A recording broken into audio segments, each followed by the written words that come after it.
Alright guys, TacticalRab again today. Hope you're doing well and enjoying your day so far. Major 2 in Boston is barely over, but roster mania is already back underway. Florida Mutineers already confirming one change we shall dive into, with more certainly on the way from around the league as well. However, Seattle Surge say they are sticking with their current roster despite a disastrous Major 2 performance. That also might mean that OpTic will be sticking it out for now as well. Very much enjoy your thoughts in the comments below. Hit the like button if you enjoy. Subscribe if you're new as always. I just got back from Boston. I'm absolutely knackered. I barely slept on the flight, but we're going to power through anyway because Rostermania does not sleep, baby. So let's just crack right on with it then. So Rostermania, it's back in business. There's honestly not that long to determine things because this Friday there's no matches, but next Friday there are. So there's a week off now for the pros to decide what they want to do. The teams will probably start scrimming again tomorrow, probably. So, well, some teams will be practicing with presumably a new roster. How many changes will we see? I don't know. Some teams that obviously we expected to make changes had pretty bad Major 2 performances.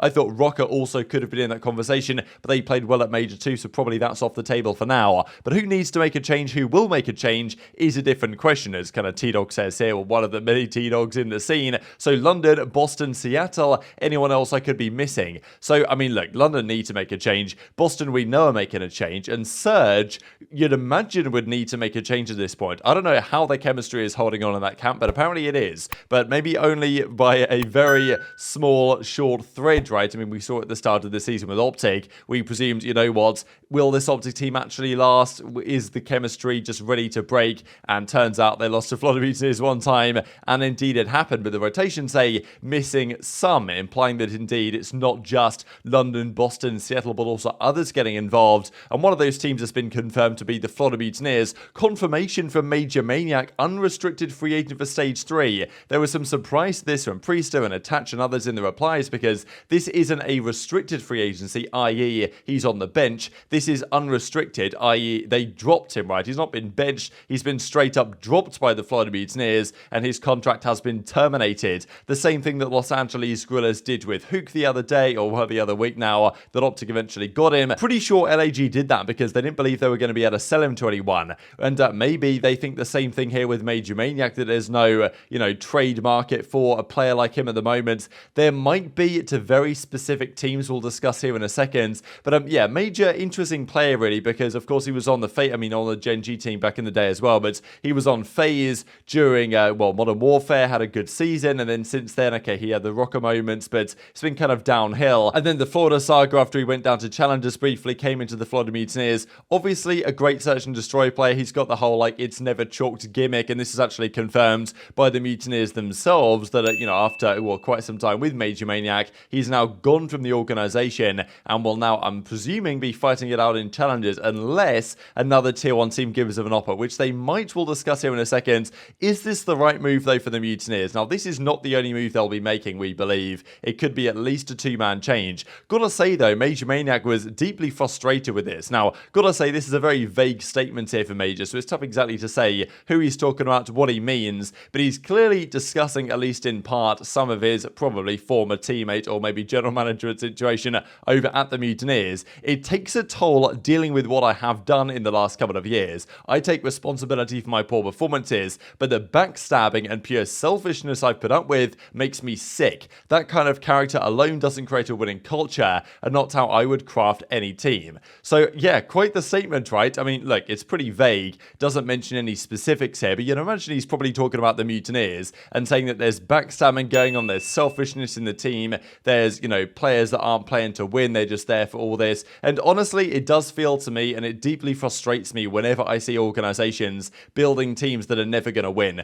Like, I understand that organizations want to, a team like Florida, they're not got the craziest budgets, they want to be solid enough, they want to be like top 8 ideally, making the champs and some stuff, but it just annoys me that these teams are happy to be mediocre and won't take a chance on some team that, okay, it might just implode and be terrible, but there's a 10% chance they actually might make a Sunday or even win something. Whereas every roster that a Florida or a London most certainly build, it's they're never going to take it anyway. It's just frustrating to witness. And maybe MajorManiak saw that internally, but he also reckons there was backstabbing. I don't know if he feels like maybe he backed up one of his teammates and now they're getting him dropped. Whatever the case is, pretty dramatic stuff. Was this, though, the correct decision? I do think, honestly, that Florida probably needed to make this move because, look, they dropped Brack for Dave Paddy. That was faded. I don't know what they were thinking there, at least in terms of the one-for-one change. Change. Now, Major's gone, so it seems to me that they're probably going to be choosing Dave Paddy over Major, because, look, at the end of the day, they're dropping MajorManiak completely. They don't want him on their sub-bench anymore, which says to me that there's other things, because if it's minus Maniac plus Brack, then they would keep him on the sub-bench. They're not doing that, though, so that says they're bringing someone else in. Now, either they're getting rid of both Maniac and Dave Paddy, despite Paddy only having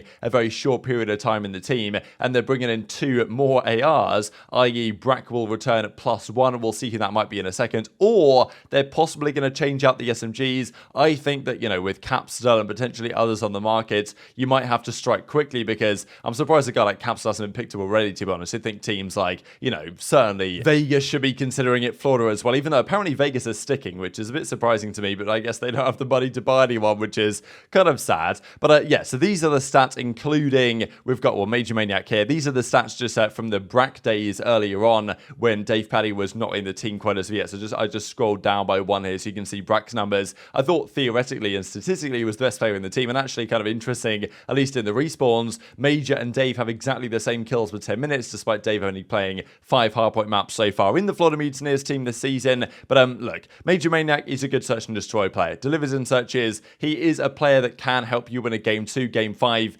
be a 2-3-5 team that can get series done in that manner. That's what he's been kind of credited with the last couple of years. That's where he's at his best, but his respawn gameplay has not been so good. I can understand why you might think, you know what, let's build around a different AR on the team and maybe go for Dave Paddy instead as the actual main, which really they should have done in the first place when they were going to bring Dave in, I thought. So now Brack is rumoured to be returning to the Mutineers starting team, which I think was a mistake to drop him in the first place, but this is not the only change. Rumour has it that there'll be multiple changes going on with this roster, and one of them is going to be for Dan Ghosty. Now, I think he's been one of the top players in the Challenger side for quite some time. I believe he's really a flex player. He can use an SMG, can use an AR. Maybe they're thinking Brack to the main, and then Dan Ghosty to the flex type thing, and Dave Paddy, after barely being in the team, is now getting dropped again. Or it's like, okay, we tried Dave and Brack this time with no Major. Like, I don't know. I don't really see that team of 4, unless they make some serious changes maybe to their SMG line as well, actually getting any better in the respawns. The risk is with getting rid of Major is that you do lose some ability in search and destroy. I think that is true.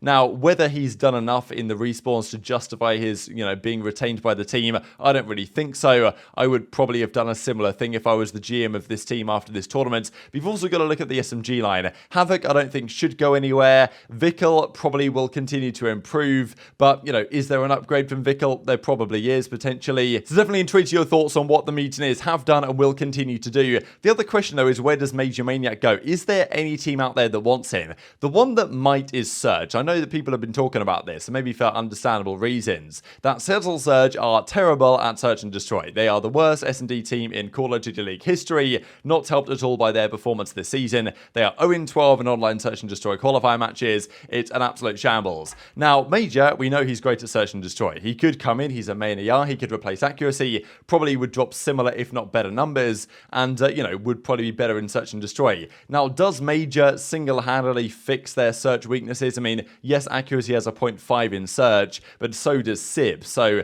there's obviously something going wrong in that camp so far this season. Yes, Major could maybe fix something, but I don't know if he's actually the real solution here for this team. I don't think it takes their respawn in the right direction, really, and of course you lose every bit of chemistry that accuracy's built up with this team over the last couple of seasons, and yeah, I don't really see it happening personally. I don't think Surge would do that, want to do that. It could maybe make their team marginally better, but I don't think it's the thing to do at the present time. Now, speaking of Surge, though, they've stated nothing's going to happen here. So head coach Phoenix, if it wants to load, says the following on stream last night. Definitely a lot of talk about his precise wording of his comments here, talking about, you know, my team, my players. He is the coach of the team after all, so I guess you can't really blame him. But then he's like, you know, I want a championship and all this. And I know that what people maybe, in his opinion, took it the wrong way. But I'll share the clip regardless. But he says outright here and denying any possible rumours that Surge will be making a change, saying they're going to stick with their current team of 4 for better or for worse. No one deserves to be dropped from my team. No one's going to be dropped from my team. You heard it from me here first. We will not be partaking in roster mania after Major 2. We are staying the same. I won a championship last year. Pretty sure I can speak on that and say that what I'm doing is a good choice. So some interesting words there, really. He was like, look, I want a championship with these guys. I know what we're doing. Like, I'm not making any changes. We're going to stick it out as a team of 4. Now, whether Pred feels the same way deep down, maybe he's talked to Pred, I don't know. But whether Pred feels the same way, it's difficult to say, right? I mean, they lost in a pretty difficult way. The Mack kill streak thing that happens back at Major 2. And now, it's a classic Surge thing. They come second, now they're 12th again. Where will they be next stage? Maybe 4th, maybe 3rd. I don't know. But still, like, it's an absolute shambles, this team sometimes. And, okay, probably, where is the Pack-a-Punch, right? As we say, maybe MajorManiak's an option. Maybe there's other possibilities out there, but still, like, the thing that maybe this team should have done is got rid of Pred earlier, then built around what their next year's team is going to be, because the issue for Surge is, next year they're probably going to lose Pred, almost certainly, and Sib. So, where's the building, like, where are we building from then, right? So you've got to think about this before that actually does happen, rather than just trying to, hope that it works out, I guess. But he's confirmed pretty much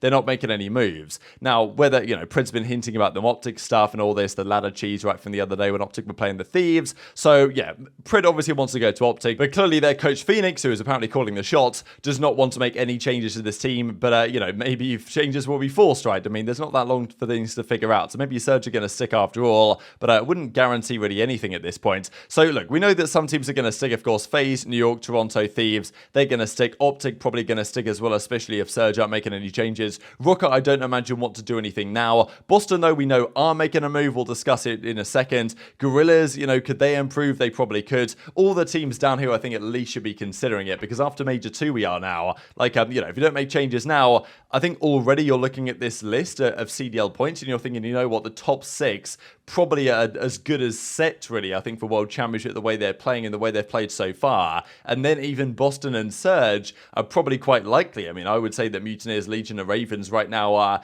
almost dead certs to not make the World Championship. We don't have a confirmation yet as to the official replacement, but we do believe, with Zenny stepping out during the weekends, that Beans will be the man to replace him in the starting team. Now, there is another side to this as well, though, what it means for their academy roster and whether any other changes need to happen, because is Beans actually an appropriate replacement for Methods? I mean, look, in terms of roles, it can work. They're going to have a lot of pace. They're going to be, like, their AR line is going to have so much firepower. Whether they're going to still have the lack of ice issue that they've been having, whether their pacing actually worked, whether they can keep their SMGs on a leash, that's another question. So we'll see how it goes for these guys. But on their academy roster, though, Doug is still there, with Pentagram now filling the spot left by Beans. That means, though, that Doug is on the AR. So we've got a Shawnee-Doug AR duo, and it's pretty interesting, right? Because a lot of the OGs now, they're stepping into more AR positions, and Doug, of course, look, he's good for the hill time, he's good for your bomb plants, and maybe his playstyle, slightly more slower, more methodical, kind of,